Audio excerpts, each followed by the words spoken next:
शेबी grammar school, Montessori the matric English medium. खूबसूरत, आरामदायक और पूरा साइज मोंटेसरी क्लासरूम में आपके नन्हे मुन्ने बच्चों को निहायत प्यार और शफकत के साथ दौर जदीद के तकाजों के मुताबिक ऑडियो, वीडियो और जदीद मटेरियल के जरिए तालीम दी जाती है। प्राइमरी और सेकेंडरी क्लासों में बच्चों की स्किल को बेहतर बनाने के लिए report writing classes, newspaper classes, science activity, presentation classes और प्रैक्टिकल पर भी खुसूसी तवज्जो दी जाती है, जिसके जरिए बच्चे थ्योरी के साथ साथ अमली महारत भी हासिल करते हैं। कराची की सतह पर स्पोर्ट्स और तालीमी मैदान में मुख्तलिफ अवार्ड का वसूल स्कूल की मेहनत और महारत का मुंह बोलता सबूत है। मैट्रिक में 100% रिजल्ट और बोर्ड में कई सालों से मुसलसल पोजीशन। दाखिले के लिए राब्ता करें कैंपस 1 शाहवलीउल्लाह नगर, कैंपस 2 रहमत चौक। फोन 0213 666 1749, 0213 640 6946। बिस्मिल्लाहिर्रहमानिर्रहीम। Class 4 social studies chapter 12 lesson 12 page number 49। Class 4 के जो तालिब इल्म हैं वो पे अपने पेज 49 पे देखें। लेसन 12 में कॉटेज इंडस्ट्रीज़, घरेलू सनतें। कॉटेज इंडस्ट्रीज़, घरेलू सनतें। Industry refer to the manufacturing process. An industry is an organized human effort to and skill to produce something useful form of gift of natural from the primary products. Industry जो है, जो सनत है, वो क्या manufacturing refer करता है चीज़ों को बनाने में, वो तरीक़ाकार मुहैया करता है। An industry is an organised human effort, जो एक मुनज़्ज़म ऑर्गेनाइज इंडस्ट्री जो होता है, जो सनत है, वो बहुत ही मुनज़्ज़म होता है। And skill to produce something useful and gift, जो इस्तेमाल होने वाली चीज़ें हैं इंसानी ज़िंदगी के अंदर, इंसान से रिलेटिव जो चीज़ें हैं इस्तेमाल होने वाली, चाहे वो कोई भी चीज़ें हो, उसके लिए from the gift of nature और फ्रॉम द प्राइमरी प्रोडक्ट, वो उसके फितरत के मुताबिक और प्राइमरी सानवी, तो आप कह लें प्राइमरी चीज़ें। Cottage industry are those industries which are run on a very small scale, usually a member of house or few employed workers are engaged in cottage industry. हमारी जो घरेलू सनतें हैं वो बहुत छोटी सी होती हैं, वो घरों में करते हैं, घर के मेंबर सारे ये काम कर रहे होते हैं बहुत छोटे से पैमाने पर। आम तौर पर जो मेंबर ऑफ द हाउस, जो घर के अफराद होते हैं, वो सारे काम कर रहे होते हैं, या उसमें चंद एम्प्लॉय कर लेते हैं, रोज़गार किसी को दे देते हैं, वो उसमें बहुत छोटे पैमाने पर होता है। Are engage to in cottage industry. Cottage industry are can play in the vital part in the increasing rural income and the reducing pressure from the migration to the cities. It help to reduce the problem of the unemployment. Small scale rural industry had their origin in the self-sufficiency of the village. Cottage industry क्या होता है? ये जो हमारे देहातों से शहरों के अंदर जो लोग आते हैं, ये कोई काम काज जानते हैं, कुछ घरेलू टाइप की चीज़ें। आपको पिक्चर के अंदर आपको नज़र आ रहा है, आप अब जब देखेंगे तो मुख्तलिफ़ लोग मुख्तलिफ़ तरह की काम कर रहे हैं, जो बहुत बड़े पैमाने पे नहीं बल्कि छोटे पैमाने पे। इसमें क्या नज़र आ रहा है आपको? खड्डी का नाम सुना होगा, कालीन, जिसमें कहाँ पर कालीन वगैरह, कारपेट वगैरह, ये हाथ से, ये कॉटेज इंडस्ट्री। उसमें ज़्यादा नहीं, घरों पे लोग इस्तेमाल बना लेते हैं, उसमें ज़्यादा लोग नहीं होते, घर के तमाम मेंबर होते हैं। कपड़े की सनतें हैं, जो खड्डी पे बनता है, वो उसके लिए भी वो भी इस्तेमाल होता है। ठीक है जी, आपको नज़र आ रहा होगा कि कहीं पर सिलाई कर रहे हैं। ये हमारे यहाँ जो वॉलेट है, जो शर्ट्स वगैरह हैं, जो ट्राउज़र्स हैं, जो बैग है, ठीक है, ये सारी चीज़ें जो है आपको घर पे इस्तेमाल होता है।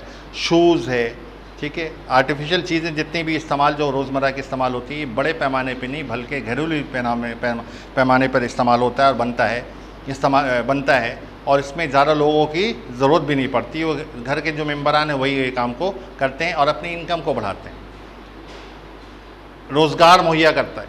ज़ाहिर है जब एक इलाके के अंदर कोई काम हो रहा होगा तो अगर उसमें 2 अफराद उस काम में लगे होंगे लेकिन उनके पास ऑर्डर ज़्यादा हो और माल उनको ज़्यादा चाहिए हो तो लोगों को रोज़गार मुहैया करेंगे। अब रोज़गार मुहैया करने के लिए वो क्या करेंगे, अपने गली मोहल्ले के जो लोग हैं जो यंग एजेस के हैं उनको जॉब मुहैया करेंगे। वो जाके वो काम सीखेंगे भी और करना शुरू कर देंगे और हो सकता है काम करके फिर अपने तौर पर वो सनतें अपने घरों पर लगा भी सकें।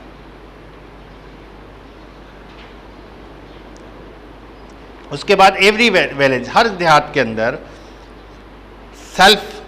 हर देहात के अंदर ये कह रहे हैं कि hand its own weavers, carpenters, tailors, shoes maker, blacksmith, goldsmith, silversmith and the craftsman. ये मुख्तलिफ़ तरह की चीज़, कहीं पर सोना, कहीं पर जेवरात बनते हैं, कहीं पर सोना बन रहा होता है।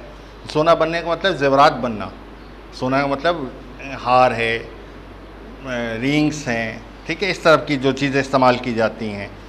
कहीं जूते बन रहे होते हैं, कहीं कारपेट कालीन बन रहे होते हैं। अच्छा, कपड़ा भी बुना जाता है। खड्डियों के अंदर आपने देखा होगा, आपके घरों मोहल्लों के अंदर खड्डी पे काम कर रहे होते हैं, वो सूट तैयार कर रहे होते हैं, ब्राइडल सूट, महंगे तरीन सूट इस्तेमाल करते हैं। उसमें वो हाथ से काम कर रहे होते हैं, उसमें किसी चीज़ की, कोई मशीनरी चीज़ की ज़रूरत नहीं पड़ती। इसको हम कहते हैं कॉटेज इंडस्ट्री। इससे लोग, उस घर के अफराद का ज़रिया माश होता है वो, तो वो दूसरों लोगों को भी रोज़गार मुहैया करते हैं अगर बड़े पैमाने पर उनके पास हो। उसके बाद हमारे पास every provinces has some centres where clothes of different kinds of purpose and made of the handlooms, carpets, rugs, bedsheets. और ये देखें, आपको आपके बुक में नज़र आ रहा होगा, ये तमाम की तमाम चीज़ें जो हैं ये पे मुख्तलिफ पिक्चर करनी, ये हाथ से बनी चीज़ें, मशीनरी चीज़ें नहीं हैं। ये कॉटेज इंडस्ट्री के अंदर, ये आपको इवन के हमारे देहातों के अंदर नहीं, हमारे छोटे मोटे हमारे इलाके में के अंदर भी ये तमाम चीज़ें घरों में तैयार होता है। और इसमें जो मेन पावर जो होता है ना, ये आपको बताऊँ, ये लेडीज़ होती हैं, इसमें औरतें होती हैं, घर की ख़वातीन होती हैं जो ये काम को अंजाम दे रही होती हैं। अगर बाहर काम कर रहे होते हैं तो घर पे ये औरतें ये काम बासानी करती हैं और अपने घर के इनकम को बढ़ाती हैं। तो उनके पास डिज़ाइनिंग होती है। अब तो लेटेस्ट दौर है तो जाहिर है हर चीज़ की आसानी से मिल जाता है। लेकिन ये आपको देखा होगा, मटका एक नज़र आ रहा है, उसमें खूबसूरत सी रंगसाजी किया हुआ है, ठीक है। ये आपको बास्केट और कपड़े जो डिज़ाइनिंग है ये घरों में तैयार किए गए। ये कहलाता है हमारा कॉटेज इंडस्ट्री। उसके बाद ये चूड़ियाँ हैं, यह हैदराबाद, हमारे कराची के अंदर, पाकिस्तान के अंदर क्रॉकरी है, बर्तन है, ये तमाम की तमाम चीज़ें जो हैं हम इसको पढ़ते हैं। और जैसे आपने सुना होगा, सियालकोट में कॉटेज इंडस्ट्री के अंदर दुनिया के बड़े पैमाने पर फुटबॉल तैयार होता है। इंटरनेशनली, बैनुल-अक़वामी तौर पर डिमांड होता है कि सियालकोट से जो फुटबॉल है, यानी कि आपको खेलने कूदने की वाली चीज़ें जो फुटबॉल है, बैट्स है, हॉकी है, ये तमाम की तमाम चीज़ें, ये पूरी दुनिया के अंदर चूड़ियों के लिए मशहूर, जैसे हमारा हैदराबाद मशहूर हुआ करता है पाकिस्तान के अंदर चूड़िया पैमान। तो यहाँ पर घरों के अंदर ये चीज़ें तैयार होती हैं, बनती हैं। ये कह रहे हैं surgical instrument and currently are made in the Sialkot, Gujranwala, Wazirabad and Lahore. The people of Sialkot are skilled in the making sports good. मैंने भी बताया स्पोर्ट्स गुड के हवाले से है हमारा बहुत मशहूर और मारूफ है।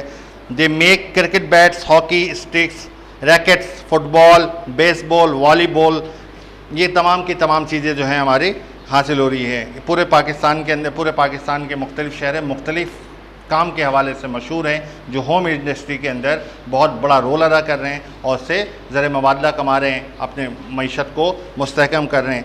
ये हमारा चैप्टर है जो हमने कंप्लीट किया है। इस चैप्टर के अंदर आपने कॉटेज इंडस्ट्री के अंदर वर्ड मीनिंग है, क्वेश्चन आंसर है, फिल इन द ब्लैंक्स है जो आपको करना है। ये चैप्टर है कि कॉटेज इंडस्ट्री होता है, क्या चीज़ है। घरेलू सनतें आपने अपने गली मोहल्लों में देखा होगा कि कहीं जरी का काम होता है, कहीं खड्डी का काम होता है, लूम्स लगे होते हैं जहाँ बाद तक कपड़े तैयार होते हैं, फैंसी से फैंसी एक्सपेंसिव कपड़े तैयार होते हैं, जूते बनते हैं, ये जो हम सैंडल्स हैं, ये जो खुस्सा है, इस टाइप की चीज़ें, बर्तन तैयार होते हैं, चूड़ियाँ तैयार होती हैं, ये जो हमारे घरों में इस्तेमाल होता है, ठीक है जी। और ये डिमांड पूरी दुनिया के अंदर होता है, तो हमारे यहाँ से पाकिस्तान से बाहर भी ये चीज़ें जाती हैं और सप्लाई होती है, जिससे मुल्क ज़र मुबादला कमाता है और उससे हमारी मईशत चलती है और हमारे घर का निज़ाम भी चलता है। ये हमारा चैप्टर जो हमने आज इसको कंप्लीट किया है।